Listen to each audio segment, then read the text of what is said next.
rise in the metro ticket prices has been taken place.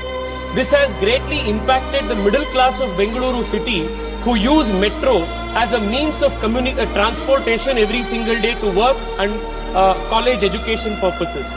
This has made Bengaluru metro the most expensive metro in the country.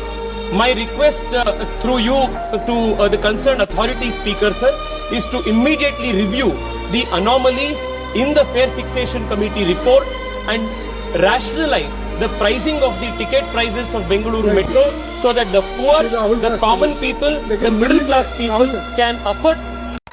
ಜನಗಳನ್ನೇನು ಕಬ್ಬಿನ ಜಲ್ಲೆ ಅಂತ ಮುಟ್ಟಿದ್ದೀರಾ? ಹಿಂಡಿ ರಸ ತೆಗಿಯಕ್ಕೆ ಎಷ್ಟು ಅಂತ ಹಿಂಡ್ತೀರಾ? ಈಗಾಗಲೇ ಹಿಂಡ್ಬಿಟ್ಟಿದ್ದೀರಾ ಕಣ್ರಿ. ಜನದಟ್ಟಣೆ ರಸ್ತೆ ಮೇಲೆ ಕಡಿಮೆ ಆಗ್ಲಿ ಅಂತ ತಾನೇ ನೀವು ಮೆಟ್ರೋ ಮಾಡಿದ್ದು. ಜನ ಸ್ಕೂಟರ್ಗಳನ್ನ ಮನೇಲಿ ನಿಲ್ಸ್ಬಿಟ್ಟು ಮೆಟ್ರೋ ಹತ್ಲಿ ಅಂತ ತಾನೇ ಮಾಡಿದ್ದು. ಏಕಾಏಕಿ 100% ಜಾಸ್ತಿ ಮಾಡಿದ್ರೆ ಜನಕ್ಕೆ ಎಲ್ಲಿ ಹೋಗ್ಬೇಕು ದುಡ್ಡಿಗೆ?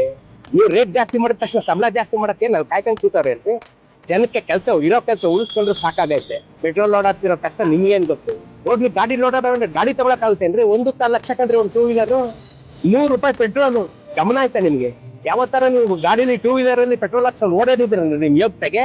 28 ಜನ MLA 4 ಜನ MP ಇದೀರಲ್ಲ, ಶೇರ್ ಮಾಡ್ರಿ ನೀವು. ನಮ್ಗೆ ಯಾಕೆಲ್ಲ ತಲೆ ಮೇಲೆ ಹಾಕ್ತಿರೋ? ನೀವಿರೋದೇ ಶೇರ್ ಮಾಡಿ. 60-40 ತಾನೆ ನೀವು ನಡೆಸ್ತಾ ಇರೋದು. 60 ಸೆಂಟ್ರಲ್ 40 ಸ್ಟೇಟ್ ತಾನೆ. GMRC ಲಾಸ್ ಅಲ್ಲಿ ನಡೀತು ಅಂದ್ರೆ ಅದೇ ಉದ್ಯಮ ಏನ್ರಿ ಅದು? ಸರ್ಕಾರ ನೀವು ಜನಕ್ಕೆ ಕೊಡ್ತಿರೋಂತ ಉಪಯೋಗ ಕಂಡ್ರಿ ಅದು. ನಮ್ಮ ಹತ್ರ ಟ್ಯಾಕ್ಸ್ ಕಲೆಕ್ಟ್ ಮಾಡಿ ನೀವು ನಮ್ಗೆ ಕೊಡ್ತಿರೋಂತ ಉಪಯೋಗ ಅದು. ಲಾಸ್ ಆಗೋಯ್ತು, ನಾವು ಟ್ಯಾಕ್ಸ್ ಲಾಸ್ ಆಗೋಯ್ತು ನಮ್ಗೆ, ನಾವು ರೇಟ್ ಜಾಸ್ತಿ ಮಾಡ್ತೀವಿ ಅಂದ್ಬಿಟ್ರೆ ಅರ್ಥ ಏನ್ರಿ ಇದಕ್ಕೆ?